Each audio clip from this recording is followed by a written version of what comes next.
Hello, ladies and gentlemen. How y'all doing? This is Mario Matthews, owner and operator of MinutesTillDawn Productions, and today we are going to be talking about presidential campaign 2020 predictions. Okay? All right, so election results predictions. But before we get into this video, first and foremost, please like, please share, and please subscribe.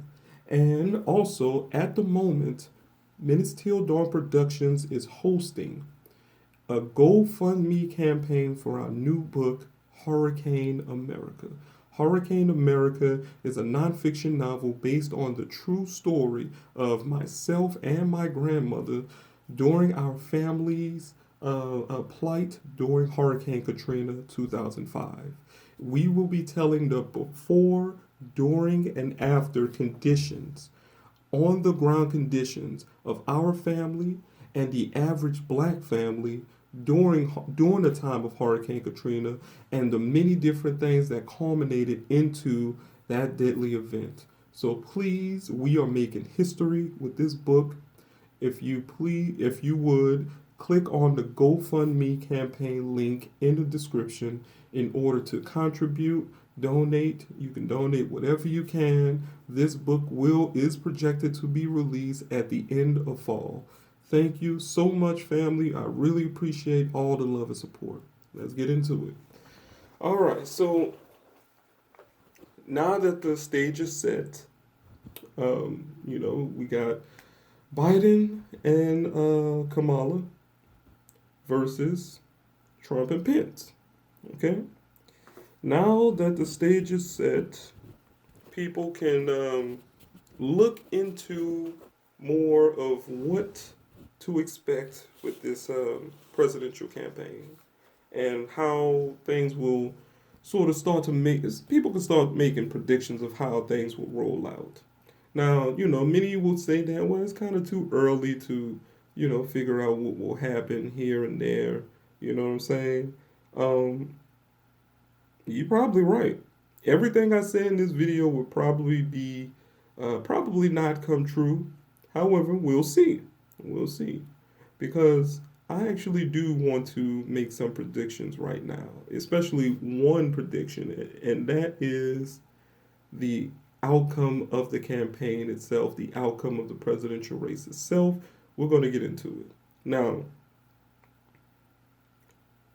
right now we are seeing the sort of propaganda wheel rolling out all over the internet, all over the place, and people are getting into all kinds of conversations about Kamala Harris, and Trump's campaign is already starting to release their little propaganda videos, and you're starting to see a lot of things sort of culminating into this thing, right?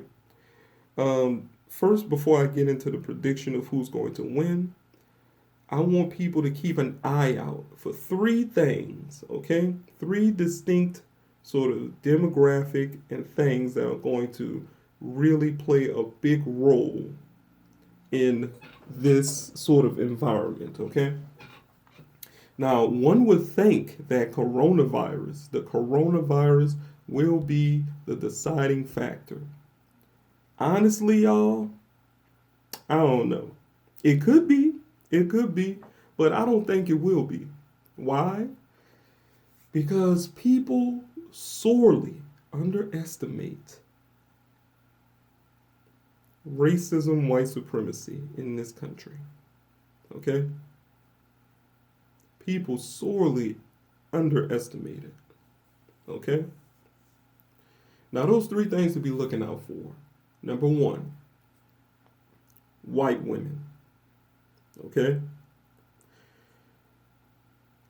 White women have a very interesting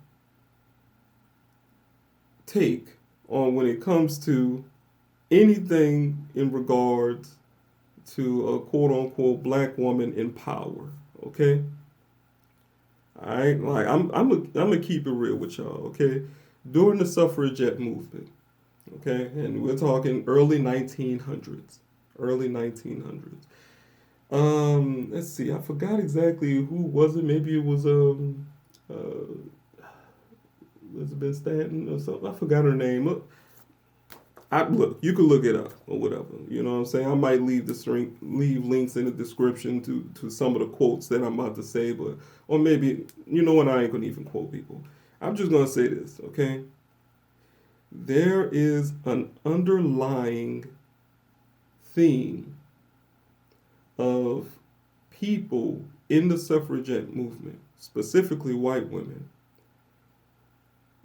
who base their sort of positionality within this social hierarchy in America or in the Western Hemisphere to just how much black people are at beneath them. Okay. Now, when it comes to Kamala Harris being the VP, a woman at that, a black woman at that. Boy, I can only imagine what's going on in those conservative white women houses, okay? Their hair must be on fire. Boy, somebody might be cursing up a storm. Look, y'all underestimate the sheer amount of disdain and vitriol that conservative white women have for black people getting some semblance of power over them. Boy. I tell you one thing though. Right? A lot of liberal places, a lot of liberal white women, okay? They exist in a bubble, okay? All of those white women that tell you, okay, you know, yeah, we in it for Kamala. We trying to get it. We trying to make it happen. We got to get Trump out. We got to do it. All right? You got to understand these places like Seattle and Cali and, you know, numerous places in California and all these liberal sort of bubbles, they ain't as big as you think they is. I mean, the polls, bruh, there was so many white women who voted for Trump after he said just grab him by the PUSSY. Now, mind you, COVID-19, that's probably going to be the nail in Trump's coffin. Probably. But mark my words, Kamala Harris and the Democratic Party, they're walking on thin ice. Because all it takes is one little alienation, one little hiccup, and I guarantee you white women gonna flip like a mother. I'm telling you, I'm calling it right now. Okay? Number two, there's other demographics to look out for. Black men. Okay? Now people may think, okay, well, don't tell me black men gonna vote conservative. Don't tell me black men gonna vote conservative. Actually, that's not the angle I'm going at.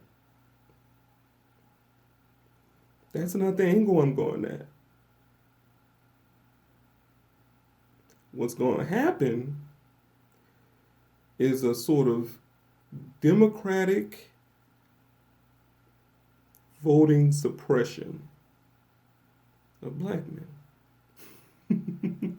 Now you may think to yourself, wait, hold up. Why would the Democrats have this sort of have any kind of voting suppression campaign against a demographic that votes for them the most? Think about it.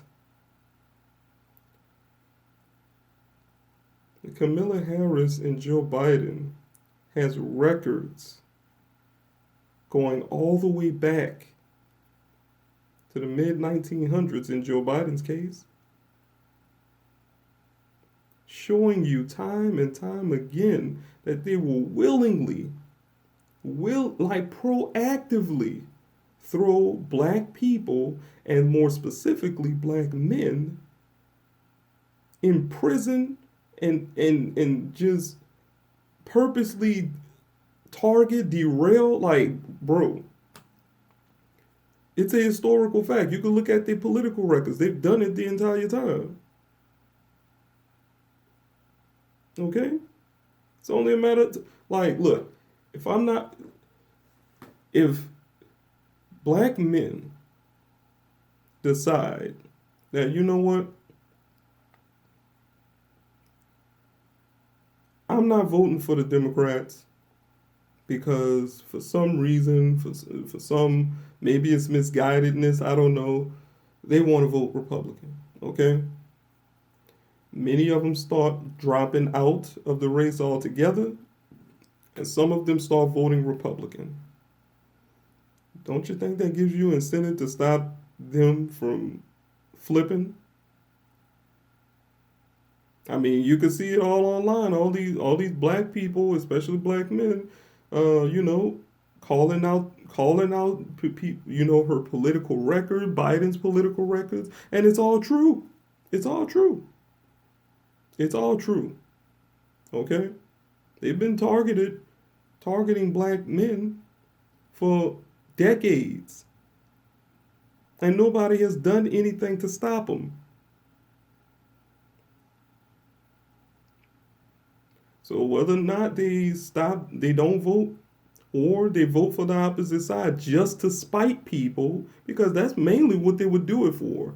Either that, or they, you know, really do believe in the whole conservative thing. But what are you conserving? You don't have any, unfortunately, you don't have any policy. You don't have any positive things in history when it comes to black people in America. Well, in relations to politics and, you know,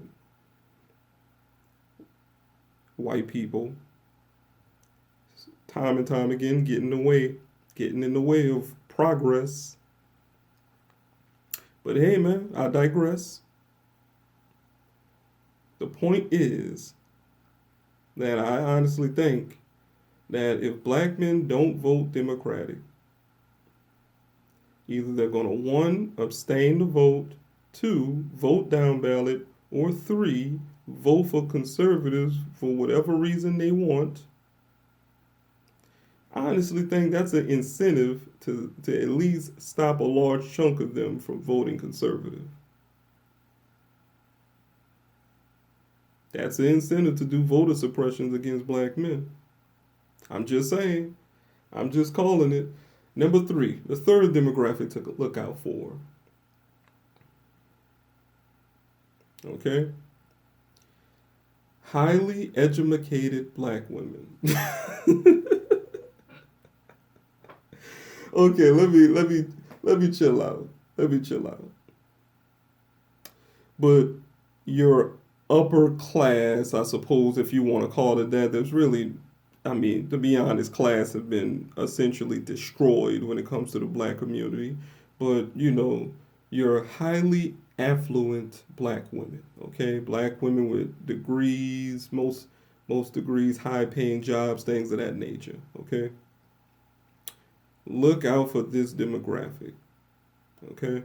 Now, mind you, that's not the majority of black women in this country. We don't even know whether or not these black women that fall into this category are most of the time ADOS. They probably, you know, descended from another place. Who knows? We don't have the numbers on that. However, what I can tell you is watch that demographic as well. Because despite all of the craziness that can come down the pike from the Democratic establishment, okay, who are their enablers, okay? Like I just said, the record,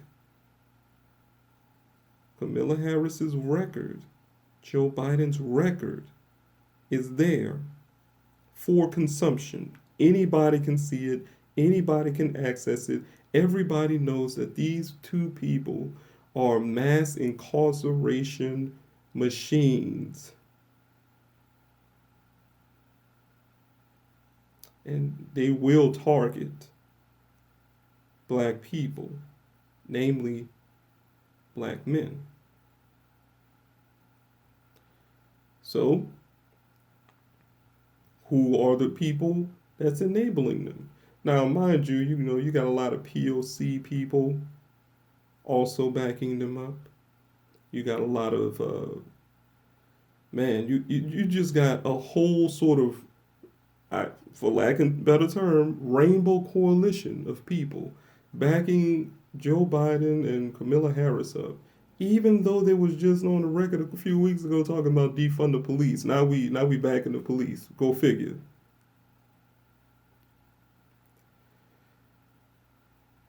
But educated black women are going to go hard in the paint at all costs.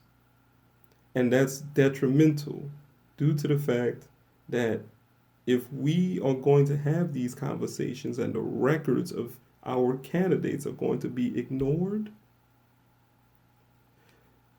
and the policies and practices of these candidates are going to be established that is antithetical to the upliftment of the black community, namely black American descendants of slavery, then for all intents and purposes, you're carrying water for people who, or establishments and parties who have no interest in your collective well-being. And that alienates those in your base who understands that in order to have a collective well-being, there needs to be an agenda, there needs to be policy, there needs to be presidents. There needs to be a president set. And if we ain't talking reparations, we ain't talking. And if there's no communication between the voting base and, your quote unquote representatives, then what do you have? Nothing. That's what you got. Nothing. And that's why I'm calling it. My prediction, Trump gonna win. I'm calling it. That's my prediction. November, Trump gonna win. Okay? Now, yeah, you're right. It could probably change. But that's my prediction, okay? Trump is going to win based on the factors that I just discussed in this story or in this video. Now, I know you're asking yourself, oh, I bet you want that, huh? I bet you want that, huh? I bet you want Trump to win, huh? You feel better about yourself? Because quite frankly, it's going to be I want to curse, but I'm not going to do that. It's going to be a disaster, regardless of who wins. We got a dude in office right now who literally refused to wear a mask until a couple weeks ago. And the coronavirus is now back on the rise, and we ain't even began the second wave yet. And on the other side, we got two mass incarceration robots that are willing to throw me and my family in the fire in order to keep this. I was about to say it. But in order to keep America in its current form running by sacrificing me and you. And by you, I'm talking about my ADOS fam.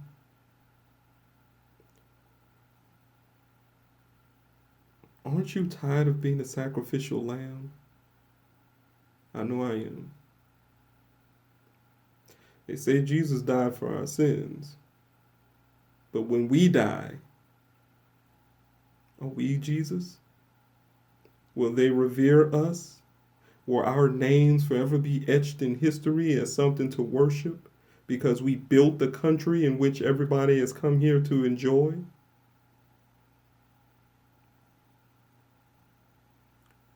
We're the lambs, but we get none of the praise.